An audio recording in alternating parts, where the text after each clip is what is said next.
I am here all dressed up. I got my nice new headband on, a good shirt on, did my hair, did my makeup, because it is Oscar season. And, as someone who would love to be in feature films one day, just haven't got my big break yet, as someone who loves film, who loves the arts, I want to bring back my movie review Mondays. By the time you see this movie, it will be the day after the Oscars. I really wanted to get this series started before, but I'm finally done with my master's program, so I have a little bit more time on my hands and more time to really sit down and do like movie reviews and do them the way that I want to. And edit them and make them look really nice. And unfortunately, I just didn't have that time before because I was doing schoolwork.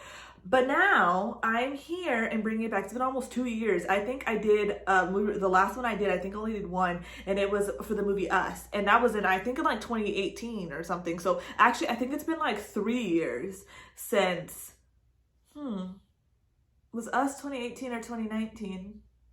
I don't remember. But, so yeah, it's been a while. So I'm here to talk about two films that are Oscar contenders for Best Actress. Promising Young Woman, Carey Mulligan is up for Best Actress, and then US v. Billie Holiday, and Andra Day is up for Best Actress. Andra Day actually won the Golden Globe for Best Actress in a Drama, and it's the first time in history that two Black actors hold the top honors at the Golden Globes. It's the Foreign Press Association, and it has been notoriously racist and not really giving Black people credit. I think it was Rebel Wilson that called them out. I think it was last year. If you want to see that, I would definitely go check that out. She had a speech and she talked about it.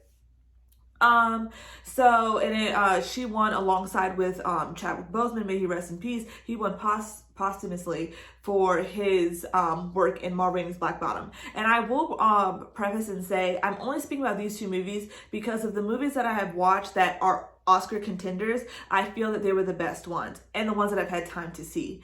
So that is why I'm talking about these two. I think that they had a really big impact. I love the story. Now, Ma Rainey's Black Bottom, is based on the August Wilson play that Whoopi Goldberg, I believe, won a Tony Award for. Ma Rainey was a very prominent jazz, blues, however you would like to generalize her genre of music, in the early 1900s. And she really was very pivotal in the progression of Black music and also like Black females in the music industry.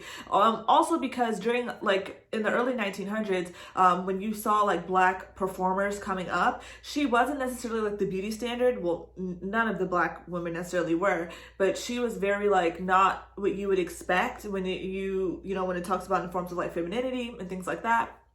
And the movie goes, I think that she was a very groundbreaking person because it talks about her being an older woman. I think she only died when she was about 50 or so, but navigating through music, being independent in her own right, working really hard to get her music played. It talks about, kind of like how gay people maneuvered too, and how it was very taboo, still taboo in our society today, but even more so back then. I feel like society was a little bit more conservative. So I think that it's a very well written screenplay. I think the actors did a phenomenal job. Viola Davis is also nominated for an Oscar, and I have to say, the two films that I'm talking about, I love the films, but I do think acting wise, Viola Davis did a better job than these two. I just wanted to say that because Viola Davis was in Fences, another August Wilson play that was written, that came out in, I believe, 2016. And Denzel Washington was nominated for Best Actor and he lost to Casey Affleck. But Viola Davis did win Best Supporting Actress for that, and that was her first Oscar win. So I really enjoy August Wilson pieces. I think he, was a phenomenal writer, a phenomenal playwright. And that's why he has a theater in New York City, and that is where the Mean Girls musical was going on in New York, but obviously Broadway's closed down because of COVID. So I think that Viola Davis completely bodied this role. I think she did an amazing job. The movie wasn't necessarily my taste and not necessarily something I would watch again. I watched it. I enjoyed it. I thought the acting was good. It just wasn't my type of movie. And for the sake of time, I just wanted to say how I felt about the movie, give my quick thoughts and sentiments, and then go on to the two movies that I really enjoyed and that I wanted to talk about. So yeah, I think that Viola Davis is very deserving of this award. I will also say that I am rooting for her and Andra Day, because we have not had a Black woman win Best Actress since 2003 when Halle Berry won for Monsters Ball. And anyone that knows me knows that I'm very skeptical of that, because I love Halle Berry. I think Halle Berry was very pivotal, and she was very important for me growing up in terms of representation.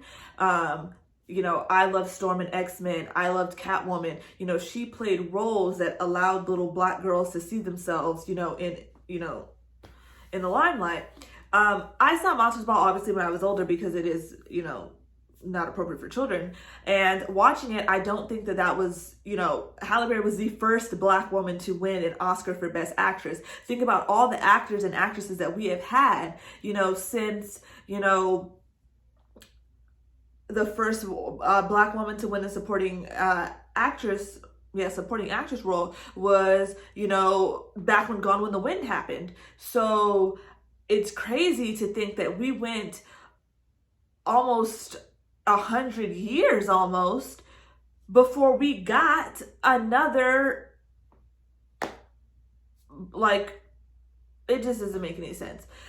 And I don't want to say got another, because I think Whoopi Goldberg ended up winning. I think it was from that and then it was,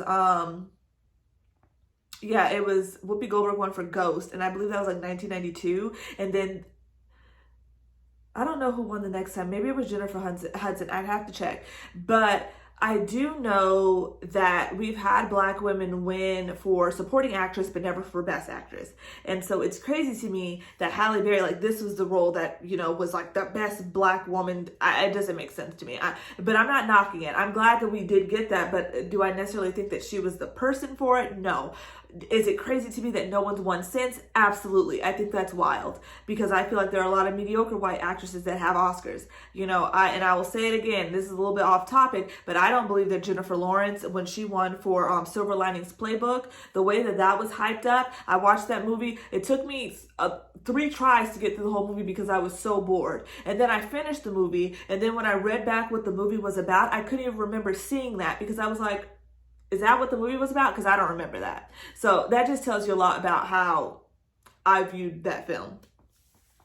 So yeah, I'm really rooting for Viola Davis. Andra Day I think she did a phenomenal job. I will say, I think she would have been better suited for an Eartha Kitt film. She has the voice, she has the look. I feel like she could play Eartha Kitt.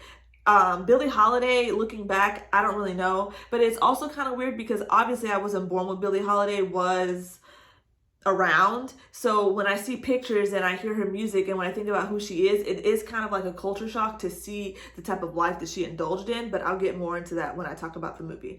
So yeah, I am rooting for both of them pretty much on top, because I want to see a Black woman win. Andra Day, this is her first acting role ever. She hasn't been around the industry for a very long time. People know her for her song Rise Up. That was everywhere in 2016-ish. So much so that I kind of got tired of it, because I used to work in the movie theater and they used to play that song over and over again in the lobby. But she is a very talented singer. Viola Davis has been around for a very long time. They call her the Black Meryl Streep. I don't really like to say that, because I don't think Meryl Streep is this, whatever. She's a great actress. I think she's the most winningest actress for the Oscars or whatever, but whatever. I think Viola Davis deserves it because of the amount of time and effort that she's put in, and I think that she did a really good job in her role. Will she win? I don't know. But I do think that it would be kind of crazy for Andra Day to also win, because I feel like there could be a colors aspect in it, and the sense of, Halle Berry is a biracial, half Black, half white woman, and she's the only Black woman to win, when I feel like there have been a lot of non-ambiguous Black women who have given a lot stronger performances in films. I do think that Taraji P. Henson was robbed because she was not nominated for an Oscar for her portrayal in Hidden Figures. I thought she did an amazing job in that role, and I thought she wasn't even nominated. I think she should have been, and I think she could have won that year, because that was a strong performance, and that was one of the best movies I had seen in the Oscars round. So yeah, just to get into it, I'm going to get into the movies. I'll talk about U.S. v. Billie Holiday first. So that movie was actually on Hulu. It was not in theaters. I know some theaters are closed. They did have some movies that came out, and they did have some that went straight to on demand, I believe. So that's what happened. So USB Billie Holiday is a movie that talks about Billie Holiday, and it talks about her issues with the government because of her song Strange Fruit. So Strange Fruit is a song that she put out a little bit later on in her career, and it is essentially a like a euphemism talking about lynchings that were happening. Lynchings were very prominent. Lynchings were very in the United States. I'm not quite sure around the world, but I know that it happened in the United States, and that was of them going and hanging Black people for no good reason at all, just for the fact of being racist. So they were lynching Black people. That was happening, and I would not be able to deal with that. And I guess maybe I would. It was just something that you had to go through as a Black person. And, you know, I have a lot of respect for Black people who maneuvered through those times, for my grandparents, my great-grandparents, and heck, even my parents. They were born during a time where there was still, you know, forms of segregation. And so being able to live through that, you know, I feel like a lot of people think, well, that was so long ago, that was so long ago. No, like this, we're only maybe like a generation or two removed from having to deal with those types of atrocities. So I feel for them. So the government had a lawsuit again. They really want to bring this woman down. They didn't like that she made this song that was talking about lynchings, something that was prevalent and was happening in, you know, in the United States. There's a scene in the movie where it's like she sees someone hanging, and it's like how terrible that is. And so the symbolism of the song, I think, was really important, but the government didn't want her doing that. You know, she was talking about something that happened that I think the government was taking part in themselves, and they had a whole lawsuit about bringing her down. To be quite honest, I think they killed her. I do. I think that she refused. You know, at the end, you know, she says that your grandkids are going to be singing Strange Fruit, because they tried to get her to, you know, to say she was never going to sing the song again. She ended up dying in the hospital. You know, I think that they killed her. I do. I feel like they knew she wasn't going to stop. She wasn't listening to them. And it's just really sad. I think the overall importance of the film is talking about the fact that, like, the government, like, racism was so prominent in the United States and all over the world. I'm not going to sit here and act like the U.S. is the only racist place. I think that Black people can't go to a lot of places around the world. You have to be very cognizant of the place that you go to, because anti-Blackness is rampant. So that is just known. But the fact of the matter is that this woman made a song which was well within her rights as an artist to highlight the atrocities that happens and that she experienced as a Black woman, and people that she may know, friends, family, whoever, who may have been killed at the hands of racist white people who had to deal with their own insecurities and feeling like they were less than, or acting like people were trying to take something from them, something that didn't belong to them because they stole land from the Native Americans. That's neither here nor there.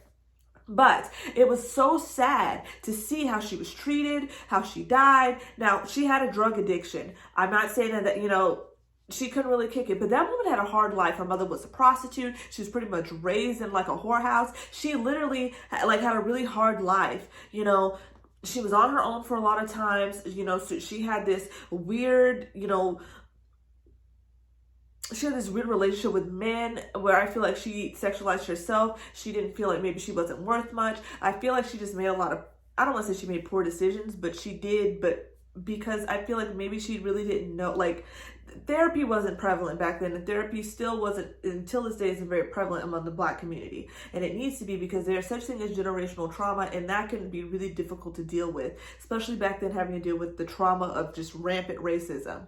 So that's essentially what the movie's about. It's about the government trying to take her down for having this song. And I can't get over that, because I'm like, this is happening. You are lynching people in the street, taking people for picnics to watch people get burnt up and lynched. And then you don't want people to know about it? Well, you're embarrassed because of your racism? Come on. And it's like, no matter what you did, they killed, you know, she got killed, Malcolm X got killed, Martin Luther King got killed, all the Black Panther people pretty much got killed. It was just like, you didn't want anybody to obviously go against the status quo. And that is so telling. And it's so telling the American government, because there are so many people who committed these heinous crimes and they never got, there was no justice. There really wasn't. I mean, I honestly don't know how these people did it, and like, kudos to them. I think the movie was very well acted. I think Andra Day did a phenomenal job for this to be her first acting role. She did amazing. She sang all the songs. I love her rendition. She created a song called Tigress and Tweed. I've had that on play for like since I've seen the movie. I love it. It's amazing. before watching this film, I had never heard the song Strange Fruit. I've heard about it. I know who Billie Holiday was. I never heard the song. I listened to it.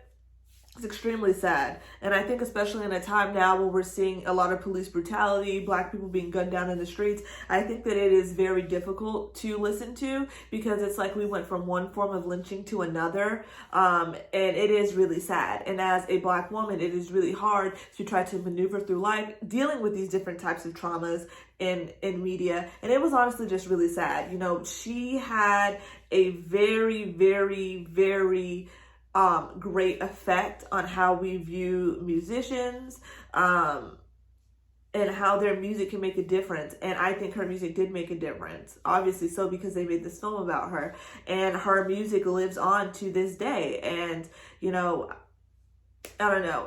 One thing I have to say about the movie was like, she made decisions, and you can tell that by the end of her life, she was very much so, I think she felt bad about them. Maybe she regretted some of the things that she did, but I love that she held true to her position about her song, and she was like, you're not gonna tell me what to do. You know, I'm gonna die. I die. I know that I did, and I did the right thing for me. I thought that was really important. I like that she did that. It was an interesting story about, and this is a bit of a spoiler, so if you want to click through this, about how the soldier's there and he like comes to all her shows and he's like trying to get to know her and stuff, and then we find out he's an FBI agent that's been working undercover to take her down. And I just thought that it was so crazy that it was like, you know, she trusted him because he was a black man, and then he did this. And even his mother was like, you know, how could you be a Fed? Like, how could you do that? And I do think that some people still have these sentiments about the police, because it's like, you see what they're doing. They tried to frame her. Like, there was a whole thing of like trying to frame her with the drugs and all types of stuff when she was trying to get clean. And honestly, it was just like, you know what, you're doing what you're doing, live true in your actions. And I think that today we still have that problem with the government. This has come from someone who studied political science. I do think so, and I do think that we haven't reconciled the grievances that a lot of black people in this country have because of the atrocities that have been happening, and there are people who dealt with some things that are traumas that I don't think you could ever get over, and I don't think I would ever be able to get over dealing with some of the lives that some of these people had, and I commend them. You know, I know some people had to turn to drugs and to alcohol to numb the pain because they didn't have the resources and they didn't know what to do, and I don't blame them for that, because that had to be something that was so horrible to go through. So like I said, that movie was actually really good. It is on Hulu if you want to watch it. I said some things that happened in the movie that it highlighted about her life, because it is about her life. And I think Andrea did a phenomenal job for this to be her first acting role. I can see her doing very big things. Like I said, I think that she could play Eartha Kitt because she looks and sounds just like her. So if they make a movie about her, I think that she should have it. So going on to the next movie, I kept seeing Promising Young Woman all over TikTok, everywhere. It was all over TikTok. I kept seeing people posting it. It was like this ending scene, and I was like, what is this? Like, what is this about? So I watched the movie, and it essentially is this woman. She was in medical school with her friend. She's in medical school with her friend, and her friend ends up, trigger warning, because I'm going to be talking about sexual assault. Her friend gets raped by some guys who are in their med school class. She goes to the dean and stuff, and they don't do anything about it. The girl ends up dropping out, and she ends up committing suicide. So Carey Mulligan's character is literally just going through, and like, she does this thing where she acts like she's drunk, and then like guys take her home, and then when they're about to like assault her or like take advantage of her, she like shows them that she's not really drunk, and she doesn't really do anything. She doesn't like kill him or do anything. It's just more of a like, oh my God, like, oh my, you're so crazy. Like, why would you do that? But it's like, but why would you try to take advantage of a drunk woman? And it just goes to show like how many men are obviously insecure in themselves and feel like they can't get a woman without them being stumbled over drunk or passed out because they have no game, or they, whatever. They're just terrible human beings, and they like to take advantage of women.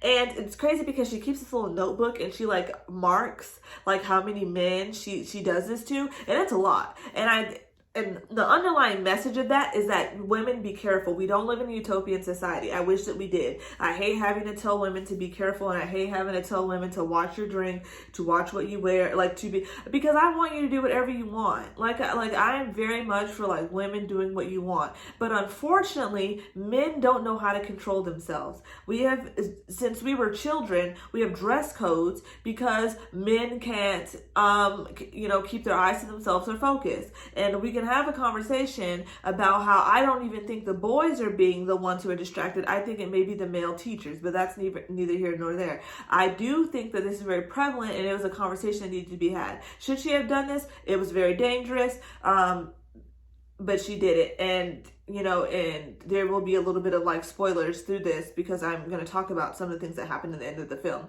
I liked it. Now, I like the movie. I don't think the actress was necessarily something to write home about. I haven't really seen any of her other work. I don't think that this is a best actress thing. Now, I understand not a lot of movies came out. There were not a lot of contenders, and maybe the people who were on the committee, or the academy, maybe they didn't. I don't know. Maybe I honestly can't tell you. There's a lot of ifs, ands, buts, maybes about it. I don't really know. I don't see how this movie. It was a good movie, maybe for best screenplay or something, because I like the premise of it. It's something that's different. It's a different type of story and something that we don't necessarily talk about within society. But I don't think that her acting was necessarily anything that was like, oh my God, so great. Andrew Day did a great job. Viola Davis did a great job. This was not something that I think best actress for. Now, like I said, I enjoyed the film. So she essentially has these like phases where she meets this guy. She's like dating him, who was in her class. She's working at a coffee shop. She lives at home with her parents. Sidetrack. Jennifer Coolidge is in this movie, and I have to say, I have never seen her not play that like dumb blonde character. She was a brunette. Like, I was like, oh my God, that's Jennifer Coolidge. Like, that's crazy to me. Like, she had like comedic timing, obviously, but the fact that she was like in a serious role and wasn't playing her like stereotypical self was like mind-blowing. I've never seen her in another type of role. I just wanted to say that. So she dates this guy, and essentially the dude who raped her friend is getting married, and so she has this plan of like taking down some of the people who could have helped. So the first one is like, so she meets the guy, whatever. There was a girl who she was friends with who became a doctor, and she has lunch with her, and she's like drinking and stuff. The friend's drinking a lot, and they have lunch together, and she was like, why didn't you help, why didn't you help us, like you didn't believe us and everything. And she was like, but people say stuff, and she was a party girl, and like, how would you know? And it was just really rude. Like, it was absolutely terrible, pretty much saying that like, well, who would believe you because you put yourself in these situations? Victim blaming at its finest. So she like the lady gets like super drunk, and she gets up and leaves. I can't remember what Carey Mulligan's character's name is.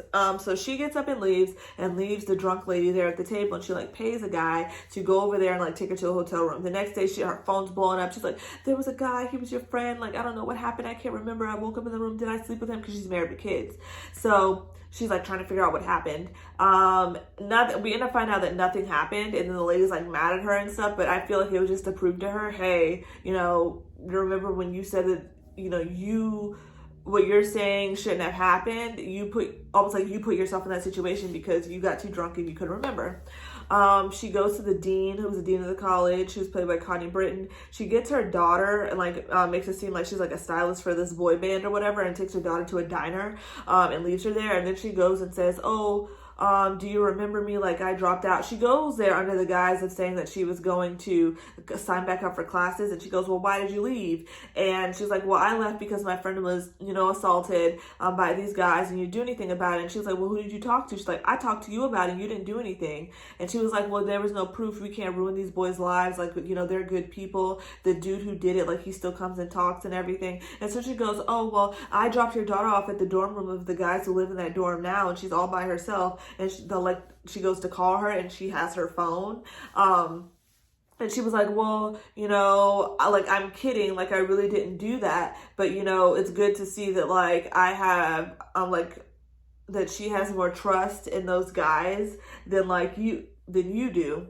And so pretty much calling out her bluff of like, you wouldn't want your daughter in that situation, but you did nothing when like you know your teenage daughter is there and you feel like something bad's gonna happen, but you don't give that same courtesy to someone else because it doesn't matter. And it really shines light on the fact that a lot of people don't care about this stuff until something happens to them. I'm the type of person when I feel like if something bad happens to someone, I feel it and I'm all in. You should not have to wait for something bad to happen to you for you to be raped, God forbid, or someone you know for it to happen, for you to care about rape victims, like, or suicide victims. I just don't understand it. Like, especially people who are educators and who are deans and who have these positions of power, it should be a no tolerance policy. And I understand that things happen and you can investigate, but it was just, it's a slippery slope, I guess. I don't know.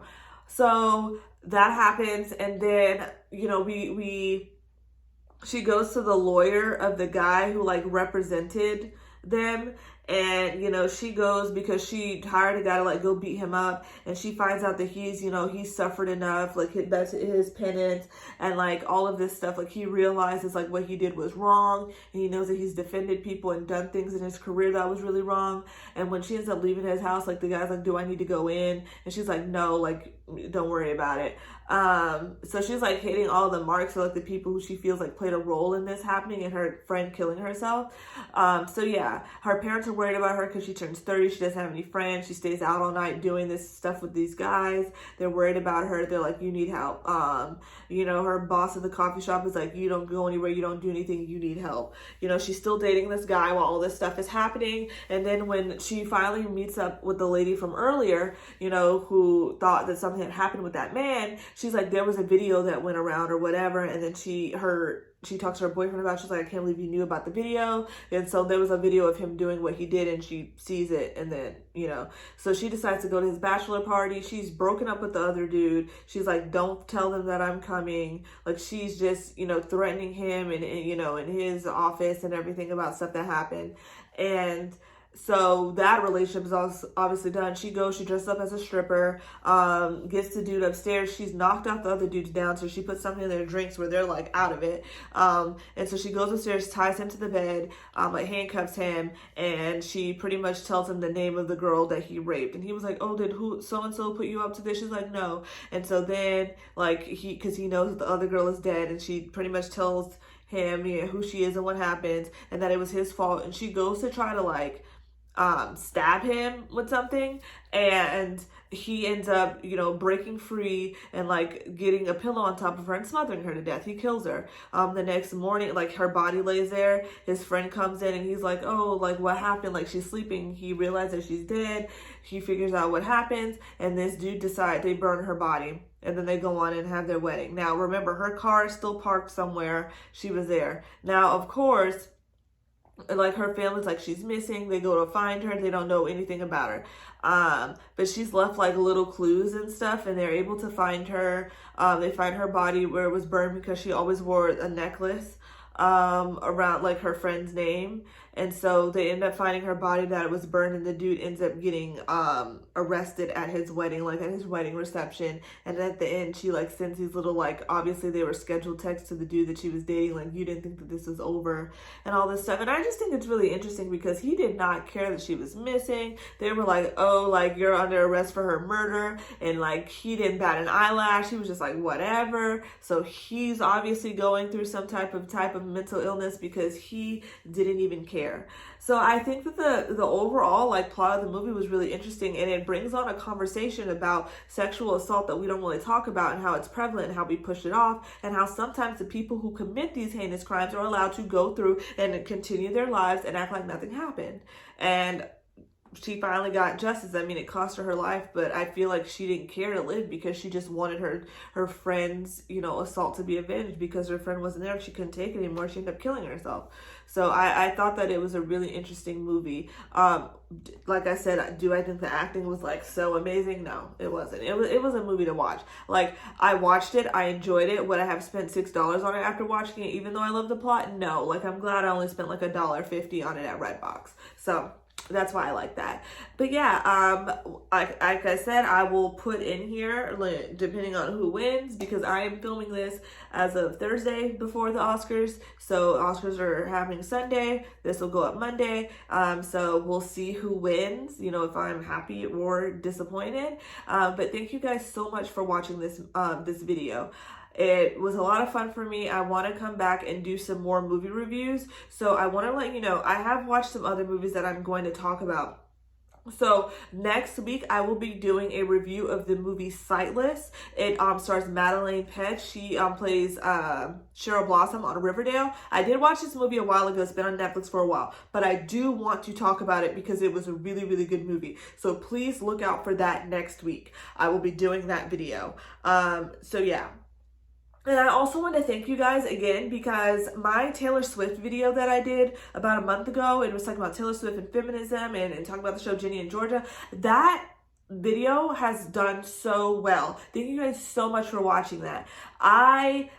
You know, this YouTube channel, me and Hope started this because we want to put out content about things that we like, things that we love to talk about, things that we're passionate about. And, you know, I really enjoy talking about things about like feminism, you know, intersectional feminism, how I maneuver through the world as a Black woman and how I see these things, and how sometimes celebrities do careless acts and don't think about the consequences and how that it can affect other people, and how their like faux wokeness and faux activism, you know, really affects a lot of other people without them acknowledging it. And her victim to mentality and white womanhood can play a role in that. So thank you guys so much for watching that. Like, it almost has 200 views, which I know is like not a lot, but like for me it's a lot, and I'm so happy that you guys watched it. So again, thank you guys so much for your support. Look out for new movie reviews. I'm gonna try to do some more updated ones, so we're not talking about old movies. I have to get back in the swing of things, but like I said, there's so much more to come. Now that I'm finished with my program, I can do more editing and do more videos. So again, thank you guys so much for watching, and I cannot wait to be back and talk to you next week. Bye.